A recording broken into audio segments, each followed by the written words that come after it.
చాలామంది వెయిట్ చేస్తున్నారు. ఇక్కడ ఓ వార్త అయితే మంచి అనిపించింది. ఆల్మోస్ట్ తెలంగాణ గవర్నమెంట్ వచ్చేసి సంవత్సరాలు అయితే దగ్గర అవుతుంది. ఓ 13-14 నెలల నుంచి స్థానిక పాలన వచ్చేసి అధికారుల చేతులకు పోయింది. అంటే సర్పంచుల ఎలక్షన్స్ అయితే జరుగుతలేవు. ఇక ప్రభుత్వం విఫలమైంది, ప్రభుత్వం పెట్టాలంటే భయపడుతుంది, ఇట్లాంటి ప్రచారం అయితే మస్తు జరుగుతోంది.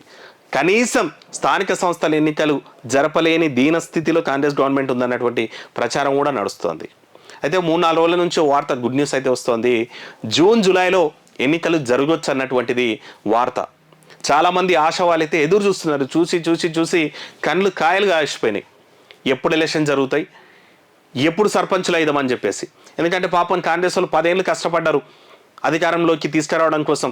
స్థానికంగా ఉండేటువంటి కార్యకర్తలు, లీడర్లు ఇట్లా. ఇక మన పార్టీ వస్తే, అధికారంలోకి వస్తే మనం సర్పంచ్లం అవుతాం, మనం ఎంపీటీసీలం అవుతాం, ఎంపీపీలం అవుతాం, జెడ్పీటీసీలం అవుతాం, జెడ్పీ చైర్మన్లం అవుతాం. ఇట్లాంటి ఆశలు పెట్టుకున్న వాళ్ళందరికీ మరి ఉసూరు అనిపిస్తూ దాదాపు 1.5 సంవత్సరాలు కంప్లీట్ అయిపోయింది.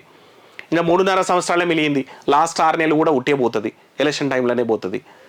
మరి గవర్నమెంట్ ఎందుకు పెడతలేదన్న మాట పక్కన పెడితే టెక్నికల్ ఇష్యూస్ మస్తు ఉండొచ్చు. ఇంకా ఒకటి బీసీలకు సంబంధించినటువంటి రిజర్వేషన్ కూడా 42% కూడా పెండింగ్లో ఉంది. ఇన్ని ఇష్యూస్ వల్ల పక్కన పెట్టింది అనుకుంది. అయితే మొత్తం మీద ఈ జూలైలో ఎలక్షన్లు జరిగిపోతున్నాయి అన్నటువంటిది వార్త. ఇదైతే గుడ్ న్యూస్ అని అయితే చెప్పాలా.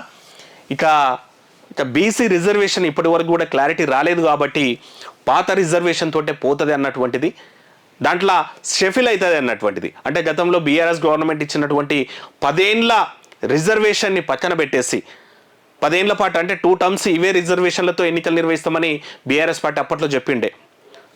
ఆ స్థానాలను షెఫిల్ చేసేస్తూ అవసరమైన దగ్గర బీసీలకు కొంచెం సీట్లు ఎక్కువ పెట్టేసి, ఆల్రెడీ మనకు ఎస్సీ వర్గీకరణ కంప్లీట్ కూడా అయిపోయింది కాబట్టి ఆ వర్గీకరణ సంబంధించినటువంటి దాంట్లతోటి ఎలక్షన్లు చేస్తారన్నటువంటిది వార్త. ఇక రాష్ట్రంలో మొత్తం మీద 12,848 జీపీలు ఉన్నాయి. మొన్న ఫ్యూచర్ డెవలప్మెంట్ అథారిటీ ఏర్పడ్డది కాబట్టి దాంట్లో 71 విలేజెస్ అయితే కలిసినాయి. అవి పోను మనకు మొత్తం 12,777 గ్రామ పంచాయతీలు జీపీలు అయితే ఉన్నాయంట.